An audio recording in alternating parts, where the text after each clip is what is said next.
So in terms of SAS, what did you do? I had a number of roles. One minute you're a sniper commander, next minute you're hiding out in an OP, next minute you're undercover doing a surveillance job. You spend so much time faffing around doing the wrong thing. And I think in business, you've got to do what needs to be done and grow your comfort zone like you grow a muscle. You're a product of your environment, so you want to surround yourself with positive, driven, motivated people, and you get swept along in that culture. Being resilient, having that mentality, is that something you're born with or you're not? Even as a 6-month-old kid, you've got a lot of resilience. That resilience tank either goes up or goes down, but that should give us hope, because that means it's not finite. It means we've got the ability to shift that by putting ourselves in uncomfortable situations. Have you had any run-ins with media? Yeah, I've had plenty of run-ins. That hurt because it had a lot of third-party damage. I was pretty close to suing the media. Are we getting weaker as men, do you think? Well, Colin, thank you so much for coming on the property podcast that we've got. And the reason I wanted to get you down today is because obviously you're well known and you've got background in the SAS.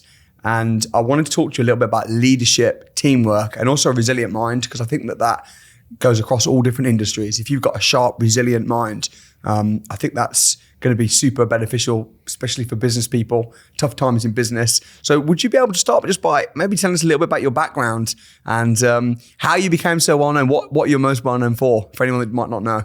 Yeah, well, Special Forces is probably what I'm most well known for. The Channel 4 series, SAS, Who Dares Wins. Obviously, I'm on the speaking circuit, get involved with video games. I've been in the video game industry now for about 18, 19 years. And so, yeah, and books and everything else. So that's probably what most people would know me for. I think the fact that you've got a Scottish accent makes you even more scary. When did you first kind of rise to fame? When did people start stopping you in the streets? Was it the show? Yeah, I think so. I think after the Channel 4 show, that's probably when the profile started to rise. And I think like anything through, particularly nowadays with social media and everything else, it's easy to be linked into things. And then before you know it, your profile's increased. And it was actually the guys at Channel 4 that said, you should have a Twitter profile and Instagram and everything else. And before that, I'd never been that busy with social media. But I think from a profile perspective and also a business perspective, it's a really useful tool. Yeah. So right now, where does your income come from? I mean, you do speaking, you've got books, you've got different things going on. What's your kind of main? Yeah, and I think this probably applies to the sort of property world as well, is that I try not to have too many eggs in one basket. So the speaking part's one. I do a lot of workshops. I have a corporate team building company, Stoic events, where we take companies on team building, do stuff for video games. So there's probably a mix of different things. And then whenever the TV stuff or there's book stuff, then that as well. So when you're doing team building then with corporate events, because we do a lot of team building with our company, we've got about 55 employees, members of staff. What do you think the biggest takeaways are for the companies? What are the kind of aha moments and when you're running these workshops with the staff? Yeah, I think there's quite a few, and I think that it ranges. So there'll be individuals within the organization that will surprise you in certain situations. I think. What you mean? You'll think they're really good. We didn't know. Yeah, particularly for things that you wouldn't think. So the most quiet person is suddenly becomes the leader or becomes the expert in explosives or things that you wouldn't necessarily think of. I think the networking part within the team. When you put people in difficult situations, I think they grow from that. As I'm saying that, I see behind you, you've got to get comfortable being uncomfortable. I think that's apt. We only grow that resilience by putting ourselves in those situations. And I think that's one of the things that the team building stuff does. I think it's really important to do team building. One of the things we did a few months ago with our team building was we got all the departments, customer service, sales, finance. We set them all a task. So, right, finance guys, you need to do all this invoicing and whatever. Sales guys, you need to hit the phones, call. And then we said, however, you're switching departments. So everyone did everyone's job. So you had the finance guys hitting the phones, doing sales. Then the sales guys having to do the invoicing. And I think then people realized, so some people are like, man, your job's so hard. I now respect you and I have a new level of respect for this department. But there were some people that were better at that person's job. I'm thinking, we were going to fire you. Maybe we need to move you around. Yeah. And so it's very, very good and it's interesting. So in terms of SAS, for anyone that doesn't know, what did you do? What was your role in SAS, which stands for what? Special Air Service. So what were you doing? So in the SAS, I had a number of roles, and I think that's one of the great things about being in the Special Forces. One minute you're a sniper commander, next minute you're hiding out in an OP, next minute you're in sort of undercover doing a surveillance job. So a sniper commander? Yeah. Was that telling other snipers what to do and when to shoot? Yeah, it's kind of coordinating that. So you might have a situation, you might have 8 snipers out in the ground, and it's known when's the exact moment to be able to get the most out of everyone taking the shot at the same time. Yeah, that sounds rough.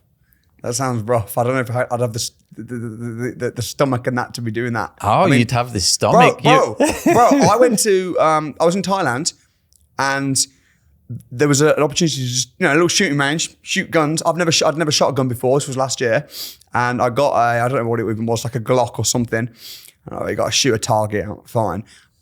It wasn't a person, obviously, just a target. Holding the gun, the power of it, the magnitude of it, I remember shooting, boom, and I was like, oh, I almost felt, to you it's probably stupid because of your background in the SAS, but for me, shooting a gun, and just the thought of, man, if I just turned around and shot someone, I'll blow their head off. The magnitude of it. I found shooting the gun, even if it was just at a target, quite a scary experience. Do you know what I mean? Or yeah, it's quite exhilarating. And I think every soldier that fires their first shot goes through that.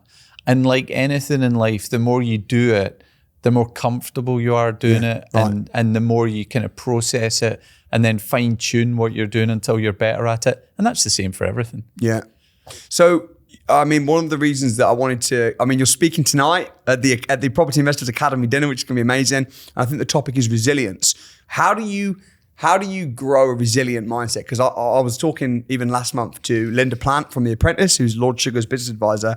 And I asked her, I said, in one word, what's the most important thing that you need in business? And she said, resilience. Being resilient, having that mentality. Is that something you're born with or you're not? Is it something you can grow? Could you just talk us through having that resilience and how to grow it, how to get it? Yeah, and it's interesting you say, are you born with that? Because I think people have a preconception that you're born and you're resilient, or you're born and you're not. Right. And I think I would tell anybody that if they can remember back to when they were about 6 months old and you're learning to walk, you don't know you can walk, but you're going to try, and you might fall over, you might fail hundreds, maybe thousands of times. You might hurt yourself, but you're not put off by failure. You're not put off because you hurt yourself. You keep going until eventually you get up and you walk. And that means even as a 6-month-old kid, you've got a lot of resilience. And depending on what you go through in life, that resilience tank either goes up or goes down.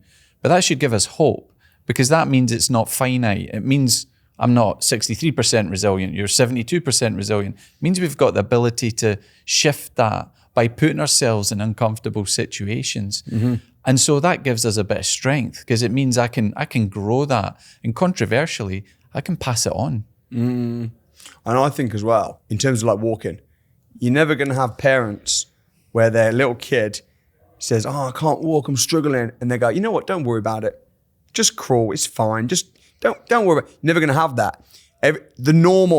Walking is normal. So it's like, no, you have to do this. And I think in the same way for me, growing up pretty working class background, being around successful people that are doing stuff, growing businesses, buying properties.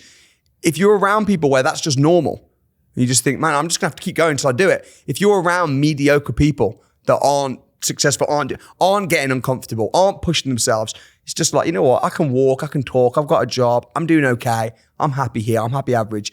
I think it's really important to get into a different environment where you're around people that are successful, that are winning.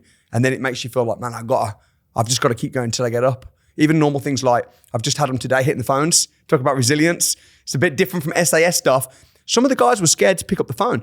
I'd say, ring. Oh, you found a deal on Rightmove. Yeah, man, pick up the phone, call the agent. And some of these newbies, they're there with their phone, they're like this.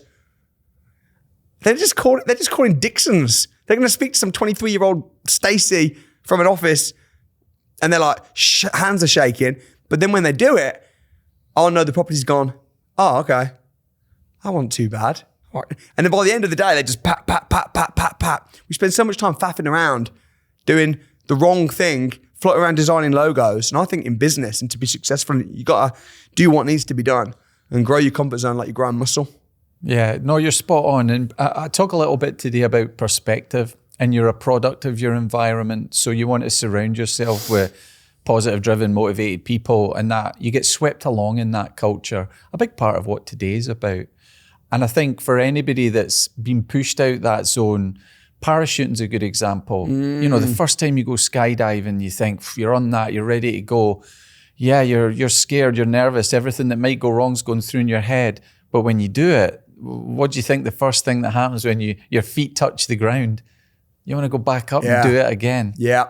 It's funny the way you said that, where you check out, you know, the first time you go skydiving, I don't think most people listening to probably ever. Have you skydived? Presumably, yes. Yeah. Many times? I've got about 500 jumps. 500 jumps. Do you know what? I can't quite match that. I've got 12 bungee jumps. That'll do. But it's the same though. Yeah. First time jumped bungee, you're there, you're shaking, and then you do it, and then you're right. In fact, the second you actually jump, you're like, this is bliss. Yeah. But it's the fear of the thinking about it, isn't it? How do you stop that? How do you get over the procrastination, the little voices, and same with the phone call. Being on the phone to the agent is not bad. Thinking about what could happen, all the things that might. How do you get over that procrastination and those little voices in your head? I think it's that thing about trust the process, control the controllables, because everything else you can. And like you've said, the minute that you're on the phone, the minute that you do that bungee jump, the minute that you jump out the plane, everything's okay. You've worried about all the stuff that hasn't actually happened. Right. It's in the future. It might happen. Things that might go wrong. I remember a quote from Tiger Woods saying, I go up and there's this ball. It's difficult. It's plugged against a tree. It's in the mud. I'm the 1%. And the 99% will think about all the things that might go wrong. I might top it, plug it, I'll miss it, I'll shank it. He said, I think about the 1%. I think about the one time I hit that ball so clean, perfectly, and I replay it over and over in my mind. And I think about it, and that's the last thing I think about when I hit the ball. He goes, 99 times out of 100, it'll go all right. That's great. What are your favorite companies to work with when you're doing all the team building and going out doing these talks? I like the ones that seem to grow more. So, and they're all different. So I've had lots of CrossFitters who want more physical stuff. I've had a group of dentists that just want to work with each other. They're going through change management. So I think any organization that I feel like everybody, the majority of the people there have grown from the time they walked through the door to the time they walk back out of it, that's gold. Do you think we're getting, as men, your SAS, tough guy, done 500 parachute jumps.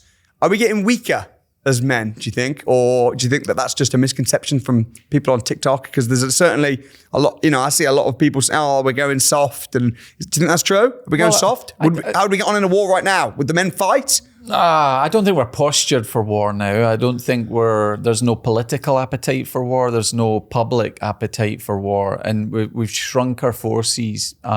So I think the world's always going to change one way or another. Yeah, we might think, people my age might think people coming through now, there might not be the same. But I'm sure the people from the wartime period probably thought the same about me and my generation. So I think we're changing. And, you hear horror stories like in the depots now, the recruits that are coming through. If the recruit doesn't like the way the instructor's speaking to them or shouting too loud or telling him to do press-ups, doesn't want to do it, you can give him a yellow card and he has to go away. And if he comes back and does it again, he gets another yellow card, that's a red card, and he gets RTU to his unit. And I think, well, what kind of soldiers are we creating for the battlefield if we do that? Because, once you're behind enemy lines, things are a lot worse than people shout at you, Yeah. But that's no different from parenting, is it? Like, I put on chat, you use ChatGPT. Yeah. ChatGPT is weak, in my opinion. And I just thought, let's see how weak ChatGPT is. So I asked it a question. I said, if my 8-year-old boy, I got 4 kids. I said, if my 8-year-old boy hits his mom and spits in her face, calls her a bitch, what do I do as a dad? You know what it said? Give him some time out. Naughty step. Tell him to think about what he did. I'm thinking, man, if my son did that, I'd be in prison for murder. But like that's the advice from ChatGPT. So soldiers maybe being given yellow cards is maybe similar to parents given time out, sit on the naughty step after your kid did something terrible. Yeah, and I think you talk about resilience. We went through a period where, I don't know if you remember, but we lost 2 guys on selection. It was during a summer selection. It was really hot in Wales, and we lost 2 guys on selection. Now, we don't want to lose anybody during the selection process, but what happened then was health and safety came along and said, right, it's hot and you're putting these guys out there, they've got heavy packs on, not drinking enough water, they're going long distances, you just need to stop. And we were like, well, we can stop, we can just stop altogether. But once we do that, we're then going to send them Iraq and Afghanistan where it's like 50 degrees. They're carrying twice as much weight. They won't get half as much water than they're getting here. So we're going to lose more people in the long run. Right. And Mr. Health and Safety went, just carry on. Yeah, that's right. Preparing. I think, I don't know what you think about this. Certainly for me, with raising my children, because I can't help see the pattern. When I see people that are very successful, people movers and shakers, making things happen, commanders, leaders, they often had a tough childhood. They had a rough childhood. I mean, I'm not going to say I had it really, really rough, but it was a bit uncomfortable at times. And, I got stabbed in the head as a teenager, beaten up many times, picked on and misunderstood and suspended from school many times. So it wasn't easy, but that makes me the person I am, makes me strong. But now raising my kids, it's a tough one because they live in a mansion. They have everything, a little bubble, private schools. So I'm thinking, how do I raise my kids? I don't want to make it unnecessarily tough for them, but I also want them to understand.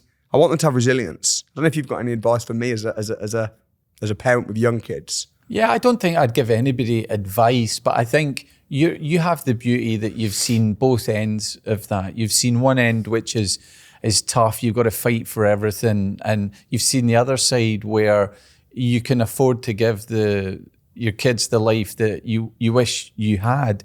And I think once you have that, you have perspective. And so you're never going to wrap your kids up in cotton wool because you want them to be strong. You want them to be able to fight for the things that they want. And it's that ability to endure. And so you can do it under controlled, environments. So yeah, you go off, try this. I'm not going to hand it to you. But if and when you do fall over, I'll be there to make sure you're all right. You learn from it, you get up and you keep going. But I'll be there to make sure you don't break completely. And I think you're in a perfect position there where you can do that. Yeah, that's great. That makes sense. Have you had any trouble run-ins with media? Yeah, I've had plenty of run-ins. How do you deal with that? Media. What's the worst one? What was the worst thing you can remember?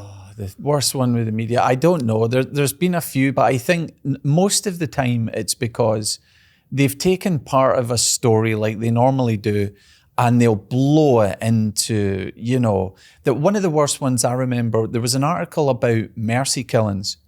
And apparently I'd written about mercy killings in this book. And so, obviously I hadn't. And so I asked for the manuscript.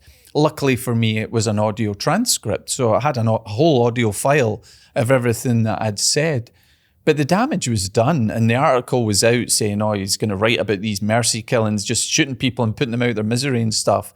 And that hurt because it had a lot of third-party damage. It did a lot of damage to things out with the media. Might have been stuff with TV or books or relationships with friends and stuff, relationships with the military. And so that did a lot of damage. I was pretty close to suing the media. And but yeah, I've had a few, and I think it's hard to brush that off sometimes because it sticks and it's there and it's always there. And I think if I have one of many weaknesses, it would be that I find it hard to let these things go, especially if I feel like there's been an injustice. That's not right. Yeah, it's hard for me to shift that. When if I was a bit stronger, I could just say it's water off a duck's back. They can say what they like. Yeah. But when it does damage to you and the people around you, that's when it's harder. It's kind of like resilience in a different way though, isn't it? You might be out there doing your thing in the SAS, and then when you've got people saying things online, you're in the public eye, you're getting criticized, you've got media problems. It's a different type of resilience. Yeah, and I think it's because of the control. Because with us, it's things we can control. You know, I can put my big boy pants on, get out there and do it. But with that, I've got no control over it. It's attacking me, and I can't.